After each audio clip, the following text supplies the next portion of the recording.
Hey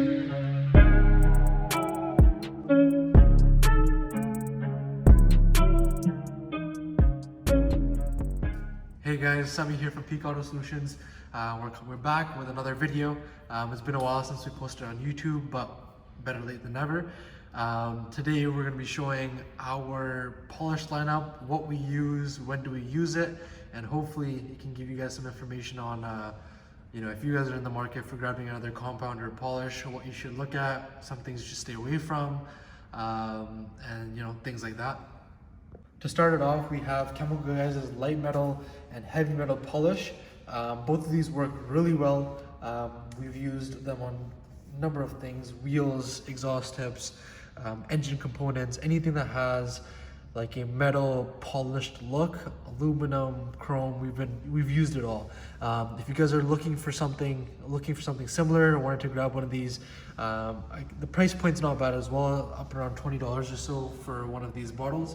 I'd say definitely grab heavy metal polish first before grabbing light metal, because heavy will do, I guess it'll do more. You'll have a better return on investment, if that makes sense, or a better results is the right word. So if you're looking to remove some minor scratches or oxidization from your metal or pitting and stuff, definitely go with heavy metal, and then maybe light metal if you want to grab both of them.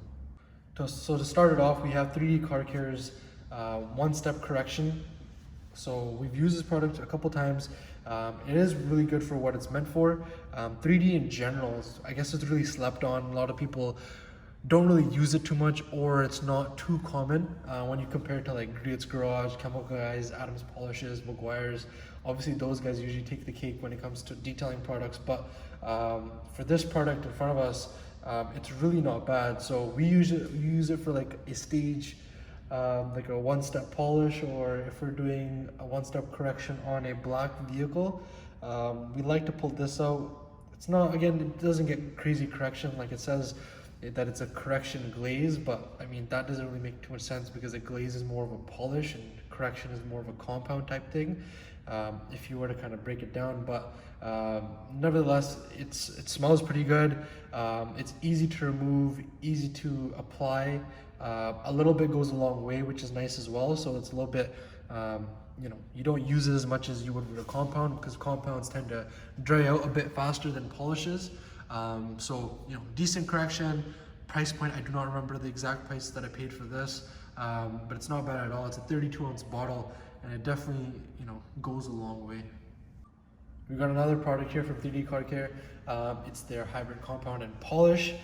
This is probably one of our favorite polishes that we use on a regular basis, just because it can work very well on a black vehicle when giving like a one-step and then going for a coating, because compared to the last 3D Car Care product in the back, which is also has some protection in it, this one has no protection, so it kind of sets it up nice for when we're doing like a coating afterwards, so there's no waxes or stuff in it, but it does give some decent correction. It's not correction focused, obviously, because it's a hybrid, but it goes on smooth.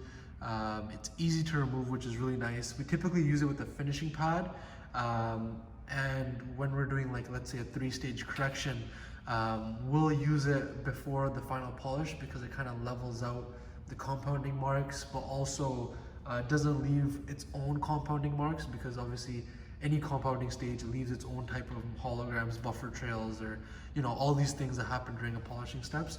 But surprisingly, this does give a decent level of correction without marring the surface or hologramming the surface compared to just a straight compound, right? So if you guys are looking for something that gives like a good one-step correction, or you're looking to get something done and you're not looking to spend necessarily too much, this product really gets the job done and does a pretty good effect. We'll probably do a better review on this, but I just want to go through the line real quick today. All right, for the last 3D Car Care product that we have for polishing, we have their Ultra Compound. Honestly, don't really like it that much, to be fair. We've used it a bunch of times. It dries up really fast when you're done polishing or doing a panel or doing a pass. It's super annoying to buff off. It's super difficult. You really gotta rub it hard or use alcohol afterwards to get it off, which is a little bit annoying. Again, we haven't used it too many times, so obviously we're gonna do more testing, but as of the last couple panels we've used it on, not really the best. We're just gonna stick to maybe another compound that we have. On the topic of compounds, we have Griot's Garage Complete Compound. We use this quite often. If I was to give this a rank, obviously with that 3D Car Care hybrid stuff ranking first, this would definitely be second. This is probably the most easiest compound I've used.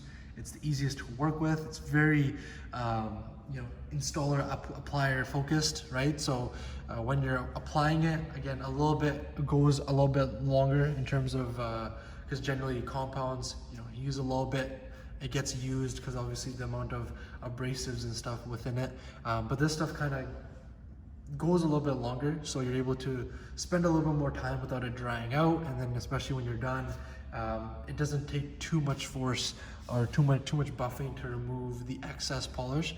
So this stuff really works well with like a microfiber cutting pad, and then it doesn't really, obviously if you just leave it on a black vehicle, you just do a cut stage on a black vehicle with this stuff, you'll definitely get holograms. But when you compare it to something like Meguiar's 105, which we'll go over that in just a minute, that stuff will just completely dig deeper into the paint. So this is more like a milder compound. It's not insanely aggressive, but it's not also, it will get the job done. It's definitely a really good product. Now we got our personal favorite Meguiar products. In terms of Meguiar's, we don't really use too much more than just this. So we have M105 and M205. This is not the packaging that it comes in. These are just some sauce bottles that we picked up, just so it's easier during correction to pick it up and go. They come in gallon sizes, so we pick up the gallon and then we just put it into these sauce bottles, so it's a little bit easier to use. But M105 is a compound, M205 is the finishing polish. These two do wonders together. So if you're really going for a really deep correction, you want to remove almost all the swirls, you pick up 105, you won't be disappointed. Just know that with more aggressive abrasives within the compound, and if you're getting more correction, you're gonna get more hologramming, you're gonna have more buffer trails. It's gonna be harder to buff off the excess polish when you're done doing a panel. Cleanup's gonna be a little bit more, it's more dusty. So always, you gotta think about those things when you're doing any form of polishing, because the polishing part is easy. It's the cleanup, it's the buff, it's the what does it leave behind on the panel that you really gotta look at, right? So when we hit it with 105, we always follow it up with 205. 205 really cleans up whatever 105 has left behind. Since it is just a finishing polish, it does fix, the hologramming, it does fix the buffer trails and stuff like that 105 leaves behind. So these two we don't really use interchangeably, we kind of keep them together. They're good where they're at, there's no point in changing them if it works really well. So these two are the most priciest polish and compound that we have, obviously because it gives one of the better results. But if you're looking for something a little bit more pricey and just to get a little bit more work, a little bit more correction, consider looking at 105 or maybe even Meguiar's Ultimate Compound. That stuff is pretty good as well, but 105 is a little bit more aggressive. So with all these good compounds and polishes that we have, we also have something that we don't like to use as much. So we have Simonez's paint restoration compound. This stuff honestly is pretty garbage. So the only reason we have it is because one day we ran out of 105 in a mobile job. This was about, I think, 2 years ago. And we just quickly head down to Home Depot. This is all they had. Picked it up, tried it out. It got the job done. I would never buy it again, to be fair with you. Canadian Tire stuff is just, if you need it, you're paying for the convenience. You're not paying for a high quality product necessarily. And Simonez is Canadian Tire's own brand, so they have a bunch of shit, but this is not it. So if you're looking for something good, you'd be better off using Meguiar's Ultimate Compound or something like that. So trying to get back into the polishes that we actually use more, we have Jess Carr's Micro Finishing Polish. This stuff works pretty well. We typically use it after a compounding step when we're not using 105. So if we're going to be using complete compound from Griot's Garage or something else that we end up picking up, we'll use this to do the finishing step. So again, compounds, you know, they dry up a little bit faster. You can't use them as they don't have that longevity that polishes have. So a polish, this stuff goes a really long way. It's super easy to work with, buffs off super easily, gives a nice deep shine, right? Whatever it says on the label right now, that's what it does. So we've used it, we've you know, it's proven, right? It works really well. This stuff, Jesscar products, I believe, are a bit pricier than, you know, your average Griot's Garage or maybe 3D stuff. But this stuff does work really well, especially if you're following it up after a compounding step. By itself, obviously it's a finishing polish, so you can't really expect too much, but you know, it ticks off the boxes for a good finishing polish. Works really well, does what it's supposed to do, buffs off easy. If you accidentally get it on a plastic or a rubber piece, you take it off right away, it's pretty straightforward. So now we have our pad conditioners. So when we first pick up a polishing pad, we obviously give it a wash since it's been in storage. Just want to get out any dust or loose debris that's ended up falling onto the pad. And every time we have a fresh pad that does not have any polish or anything in it, we'll hit it with a spray or two of pad conditioner. This helps. I haven't really compared to not using it.